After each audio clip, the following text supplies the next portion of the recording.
All right, let's jump right in. Today we're going to uncover a really powerful idea by looking for something called the hidden gardeners. It sounds a little mysterious, right? But it's a principle that could totally change how you see your work, your life, even your own backyard. So let's get our hands dirty. So let's rewind the clock a bit, all the way back to 2012. For a permaculture designer named Graham Farrar, this year was, well, it was a struggle. He wasn't thinking about the future. He was just trying to survive the present. He was right on the edge of a complete burnout. You can just feel the exhaustion in that, can't you? He saw himself as the main gardener, the one guy who had to do it all. He truly believed that if he wasn't personally involved in every single detail, the whole thing would just collapse. And that pressure, well, it was crushing him. But you know how it is, sometimes you have to hit rock bottom to have a real breakthrough. And that's exactly what happened. Out of all that stress came this incredible revelation, a liberating principle that was about to reshape his entire worldview. And this wasn't just a small change, it was a fundamental shift in how he saw everything. And here's the core idea, which he learned from a man named Wilf Richards: everything gardens. Simple, right? But think about what it means. It means nothing is just passive. Every single element in any system, whether it's your garden, your business, or your family, is constantly active, always working, and always shaping the world around it. Okay, so that sounds kind of cool and philosophical. But what does that actually look like in the real world? If everything is a gardener, then who are all these hidden workers we've been completely ignoring? Let's make this a little more concrete. First up, an easy one, a worm. Of course a worm is a gardener. It's not just living in the soil, it's actively improving it. It's tunneling, aerating, creating little highways for water and nutrients. Its natural behavior is the work. It's gardening 24/7. Now for a more modern example, a drone. You might think it's just a camera that flies, right? But when it's used for aerial imagery, it becomes a gardener of perspective. It helps a client see patterns on their land they could never see from the ground. It's literally cultivating a new understanding. And this idea stretches way beyond the physical world. Think about a well-designed website. It's not just a static page sitting there. No way. It's actively gardening a client's reputation, cultivating an online community, and nurturing this whole digital ecosystem that can grow and thrive, sometimes all on its own. So once you start seeing these hidden gardeners everywhere, your own role has to change, doesn't it? You can't be the person fighting against the current all the time. And this is the crucial shift in your thinking. This really breaks it down.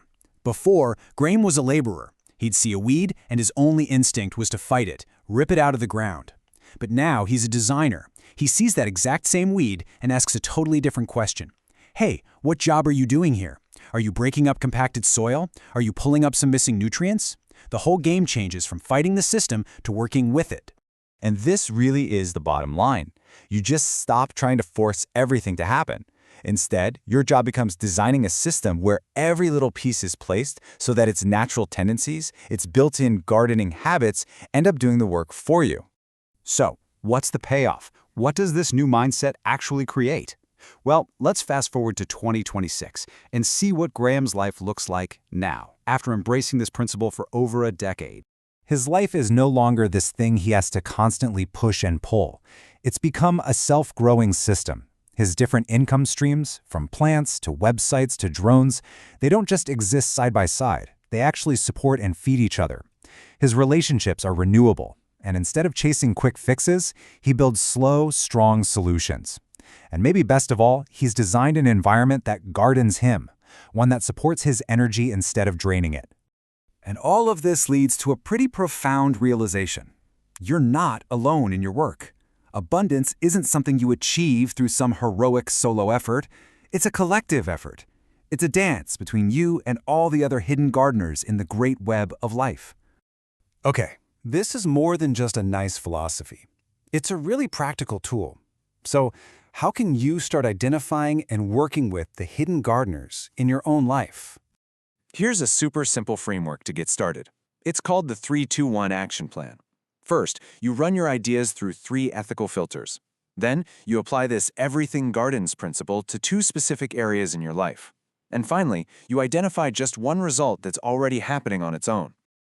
Let's look a little closer at that second step. For your digital life, ask yourself, how is the stuff I'm putting out there shaping or gardening how people see me?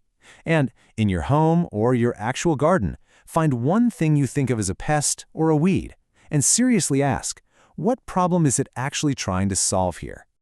And that final step is all about recognition, maybe even a little gratitude. The goal is to identify just one thing in your life that's already working for you without you having to do anything.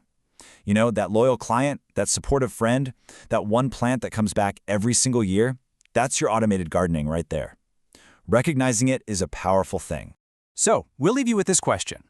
After seeing how fighting the system leads to burnout and designing with it leads to abundance, well, the choice becomes pretty clear. It's about letting go of the need to be the only worker and instead becoming the conductor of a symphony that was already playing. So, are you ready to let the system do the work?